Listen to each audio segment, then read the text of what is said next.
And as former chairman of ITV, we asked Archie Norman his thoughts on the handling of the Schofield saga.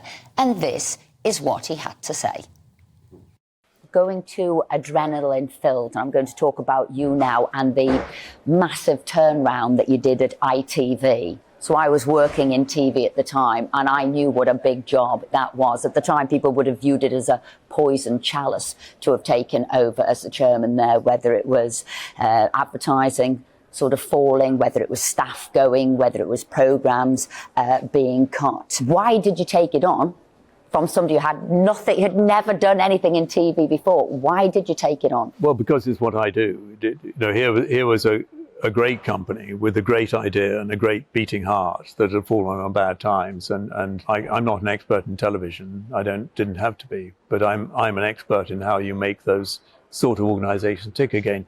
And by the way, one of the reasons I took it on is because nobody else wanted to do it. And you may remember at the time, a series of people had been approached. It had been all over the media, and they'd turned it down, and they were struggling to find. I was looking at the odds the week before you took the job, and I don't think your name was there. A whole cluster of other people's names there, but not yours. Because I got approached when I said to the headhunter, I said, I'll have a discussion, but I'll only meet 3 of the non-executives, and I'm not going to meet any of the executive, and it can't go any further until we've concluded.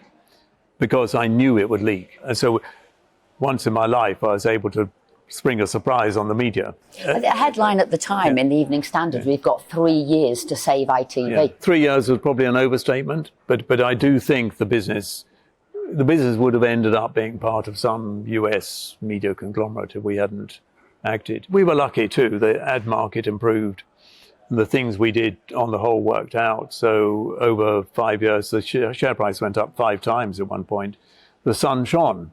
And you need a bit of that in business. You talk about the share price. I got the figures. 52p it was just after you arrived, and you took it to 259p. £2.59. So you did and looking at ITV now, people will say it's going through a bit of a bad time with what's gone on. I can't believe that it's rumbled on so long, this sort of Schofield this morning. If you were in charge of ITV now, should it have rumbled on in the papers for so long? Something that's a news channel, that's a TV channel, shouldn't it have got ahead of the curve?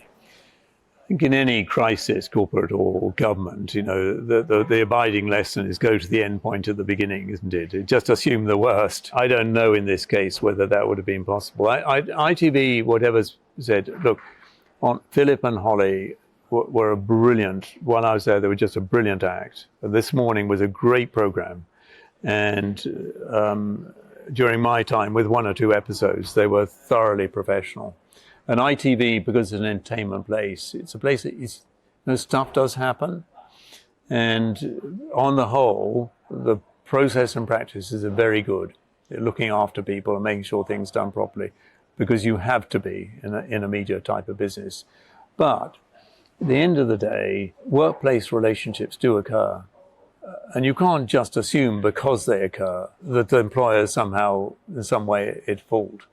No, sometimes they're good. So I don't think we should read too much into it. It's understandable it's a big story because it's such a human interest story. It's such an extraordinary thing. But at the end of the day, I think it's going to, I don't know what's going to come out of the inquiry. My guess is that we'll find that ITV have handled it pretty well. I'd be disappointed otherwise. And Carolyn McCall's chief executive, she's all over it. She will be. You don't think any heads are going to have to roll at ITV on the back of this? I'd be a fool to say yes or no, wouldn't I? Because something could come out. But I don't think we should conclude from this that the ITV is a company with a series of bad practices. I'm sure there are things that could be improved. I think it's a well-run business, looks after people well. And this was something that could happen in a lot of companies. In ITV, when it happens, because it's Phillip Schofield, because it is a really moving, actually human tragedy as well, and about what was a great show, and somebody was right up there on a pillar. Obviously, it's going to be of great public interest. Well, we'll digest those thoughts in a second or two, but we also asked Archie Norman about his thoughts on the BBC and the licence fee, and this is what he had to say about that. Obviously, your biggest competitor at ITV was the BBC. What do you make of the position of the BBC, the licence fee and things like that. Do you think the BBC licence fee is sustainable? Should it be scrapped? Part of the difficulty with the BBC is this continuous inability to, as I face into the future in an open way and recognise that it's got to change.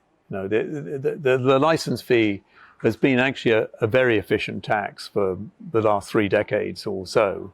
90% of households pay their tax, and it's kept it away from income tax. So there's lots have been attractive about it, but in 10 years' time, it's going to be very hard to levy because everybody's watching on different devices around the household or around the workplace. You can't even tell who's watching and who isn't. So licence fee, very practical reasons, beginning to come to an end, and it's going to force the BBC to thinking about not just how it's funded, but also therefore what it wants to pay for and what the scope of its activities is.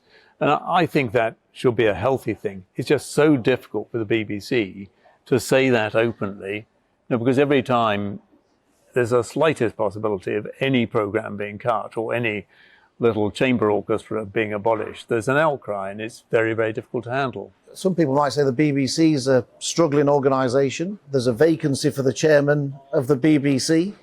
Has this got Archie Norman's name written all over it as a job for him? I'd be very surprised. I think the last thing they want now, following the problems they had with the chairman who was close to the Prime Minister, is to appoint another chairman, not necessarily close to the Prime Minister, but as a former Conservative MP. That might be a controversy too far. To go in there now, the chairman needs a mandate. That's what I would say. It's no good to go in to preside over it and preside over continuation, because that's not going to happen.